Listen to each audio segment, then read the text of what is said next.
con el objetivo de crear conciencia, de seguir creando esa conciencia sobre la importancia de un chequeo a tiempo para detectar esta enfermedad, porque la prevención es el arma más efectiva para esta y cualquier otra enfermedad.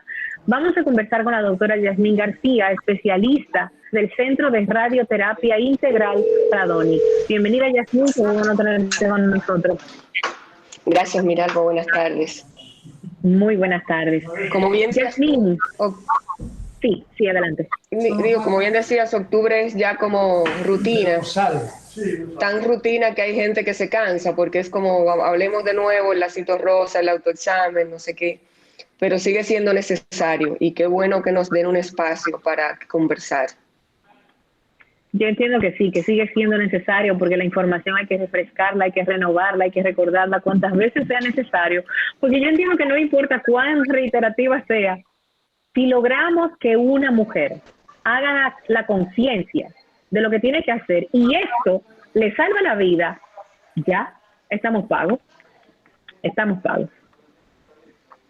Sí, mira, sabemos que el cáncer de mama es el más frecuente en las mujeres de todo el mundo, tanto en países desarrollados como en el subdesarrollo. Pero lo que llama la atención son las tasas de sobrevida. En países de primer mundo, el cáncer de mama, si bien es el más frecuente en la mujer, es uno de los que más se cura. El 80% de las pacientes se cura y sigue una vida como sobreviviente de cáncer de mama. Cuando nos vamos a países en desarrollo como el nuestro, esas tasas de sobrevivencia caen cerca de un 40%. Entonces, ese es el problema. Por eso hay que hablar. Si bien decías, la detección precoz es la clave. No es lo mismo que nos llegue una mujer con un tumor subcentimétrico que se encuentra en una mamografía que una mujer que nos llega con una masa palpable del tamaño de una bola de tenis. Entonces, eso hace que nuestras mujeres vivan menos, que respondan menos a los tratamientos y que en algún momento resulten metastásicas y mueran de la enfermedad. Doctora, ¿cada qué tiempo es recomendable hacerse una mamografía? ¿Cuál es la diferencia entre una tonomamografía, una mamografía y una mamografía 3D? Bien, y agrégale una resonancia magnética de mamas. Ahí estarían todos los estudios que tenemos disponibles para la mama. Una sonomamografía es una sonografía. Recordemos que es un equipo que actúa con ondas, con ondas de sonido, y que según el tejido se va creando densidades y uno ve ecogénicos o hipoecogénicos, y ahí se pueden ver lesiones. Para lesiones quísticas, sobre todo, se ve muy bien en sonomamografía, y también un nódulo, por su característica, por el realce que tiene, nos hace llamar la atención. No tiene rayos X, por lo tanto, es ideal para la mujer joven, sobre todo, que todavía no hay indicación de que se haga una mamografía, hacerse una sonomamografía para detectar pequeños nódulos y conocer esa mama de manera precoz. Cuando hablamos de mamografía, una mamografía es un estudio de rayos X, es decir, tiene radiación, y lo que hace es que dos paletas aplastan la mama y nos da dos proyecciones, aquí y aquí, lateral y cefalocaudal. Y lo que tenemos es, con esa imagen de radiografía de esa mama comprimida, el conocimiento de la mama, de ese tejido. Vemos su densidad, vemos lobulillos, vemos si hay algún nódulo, vemos si hay ganglios en la axila, que también nos provee esa información. Pero la diferencia entre sono y mamo sería eso, el tipo de imagen, cómo está producida, una por ondas de sonido, otra por rayos X. Cuando tenemos la mamografía, hay distintos tipos de mamografía. Tenemos la mamografía convencional, que son dos placas, y tenemos la mamografía digital, que es como una tomomamografía, donde yo tengo muchos cortes, en lugar de solamente dos plaquitas, tengo toda una visión como si fuera una tomografía digital, como dices tú, y eso me hace ver una mayor definición de ese tejido, por lo tanto es más completa.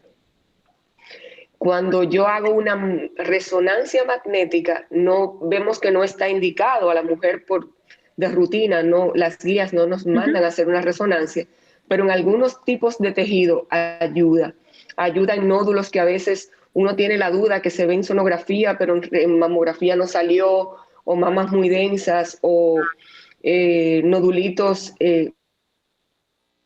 lo mismo que hay, me va a dar una información mucho más acabada. A veces cuando hay implantes mamarios también, una resonancia me puede ayudar a definir mucho mejor.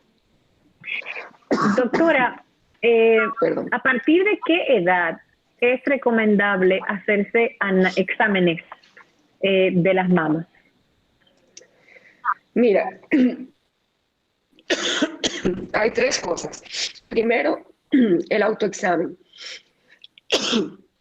El autoexamen debería hacérselo toda mujer que ya ha sufrido su desarrollo, es decir, cualquier adolescente, cualquier mujer que está ya con sus mamas desarrolladas, puede hacerse su autoexamen. El autoexamen no es más que conocer tus mamas.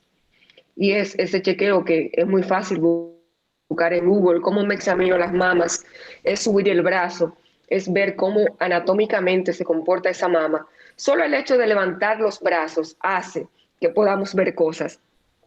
Si hay retracción del tejido, si vemos, perdón. No te preocupes. Si vemos, por ejemplo, eso llama mucho la atención. Tú mueves el brazo y vemos que la mama como que retrae la piel. A veces hay nódulos que están muy cercanos a la piel y vemos como que la alara. Eso llama la atención. Tenemos que ver el tejido de la mama, ver cómo está esa piel. Tenemos que ver el pezón, si hay secreción por el pezón, eso no es normal. Y luego palpar la mama. Y hay varias formas, y en el sentido de las manecillas del reloj, de arriba a abajo. Es bueno tocar la axila también, porque a veces hay ganglios axilares. Y hay mujeres que debutan con lesiones en axila previo a tener algo palpable en la mama. Entonces, eso es básico. Toda mujer que ya está en su desarrollo, que ve su menstruación, hacerlo a mitad del ciclo, no próximo a la menstruación, que las mamás están más sensibles, a veces más urgentes. Eso es para todas, o sea, todas deberíamos tener por rutina en el momento de la ducha o acostadas, hacernos ese examen. Ya cuando la mujer está sexualmente activa, que la mujer tiene su visita al ginecólogo, ¿qué recomendamos? Que junto a la consulta ginecológica se haga lo que se llama un examen clínico mamario, que el ginecólogo examine tus mamas, porque las manos del experto no es lo mismo que uno mismo. Entonces, esa persona va a tocar tu mama, verá si hay algo que llama la atención, aunque no estés en edad de hacerte mamografías. Y a veces es el ginecólogo que dice, aquí yo palpo un nodulito, y son ellos los que nos ayudan con esas mujeres jovencitas con 24, 25 años que nos llegan con cáncer de mama, que no es lo común, pero que aparecen. Y ya luego están la sonografía y la mamografía que bien hablábamos. ¿Cuándo hacer un primer examen? Esa es la pregunta. Mira, en cuanto a mamografía, se ha discutido mucho. Los Estados Unidos, por ejemplo, en sus guías tiene que de 45 a 55 años y que luego cada 2 años. Eso no es aplicable para nuestros países. Nosotros seguimos insistiendo que la primera mamografía sea a los 40 años, si es una paciente con riesgo estándar. Quiere decir que tú no tengas en tu familia ni una hermana, ni tu madre, ni tu hija, lo que llamamos pacientes familiares de primer grado con cáncer de mama. Si tú eres una mujer promedio con riesgo promedio, 40 años tu mamografía. Ahora, si somos más quisquillosos, yo por ejemplo, ¿qué hago yo? ¿Qué le digo a mis amigas? ¿Qué cuesta que a los 32 años tú te hagas una sonomamografía? Que como acabo de decir, no tiene radiación, que es un estudio clínico sencillo, no es costoso. Entonces, perfectamente una mujer en la treintena se puede hacer una sonomamografía, ver cómo está ese tejido, conocer esa mama de manera imagenológica.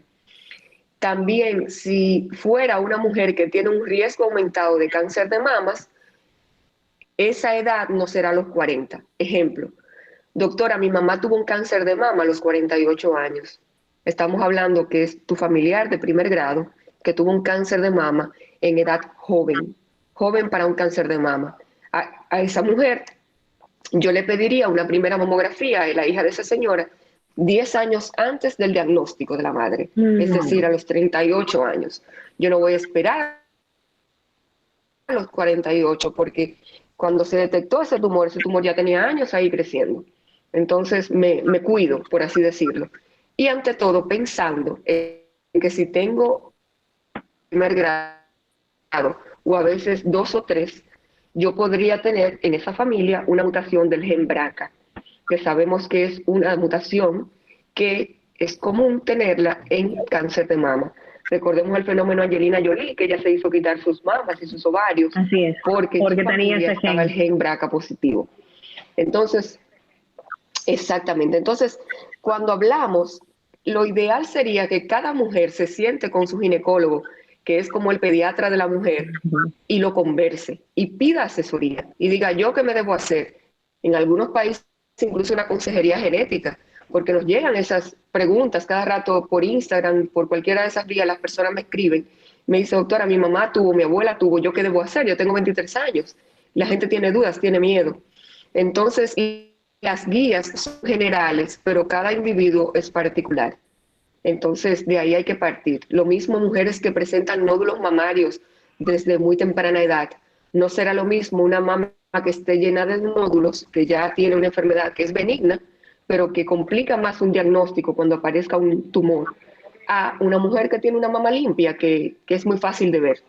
Entonces, ya luego de esa primera mamografía, suponiendo a los 40, ese examen debe ser anual. Yo no abogaría por hacerlo cada 2 años.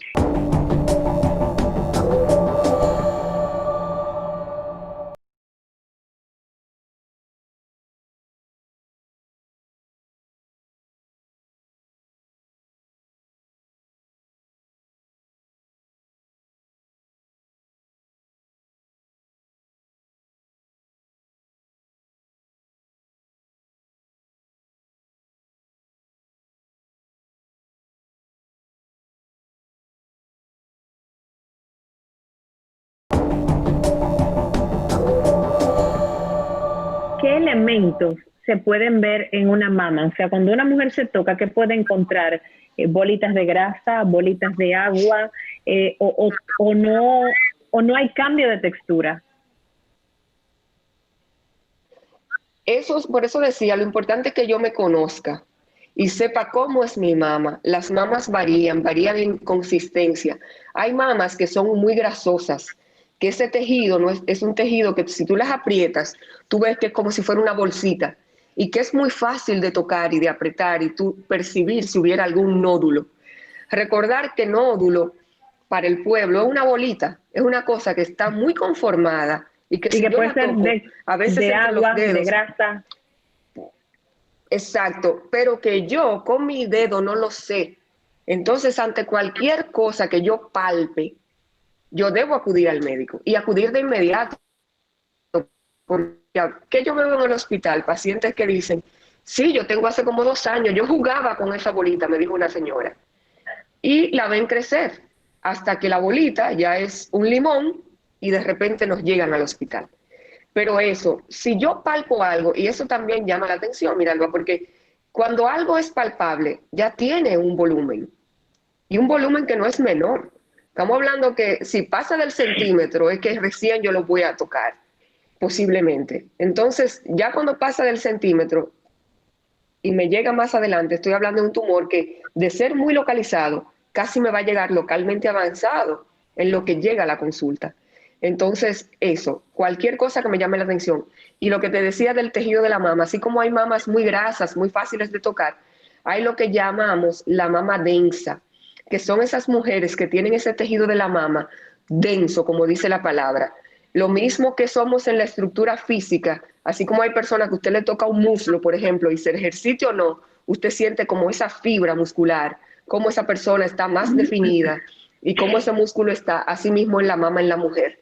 Entonces, esas mujeres que tienen una mama mucho más densa, es mucho más difícil, porque el mismo tejido hace que cualquier Esconde.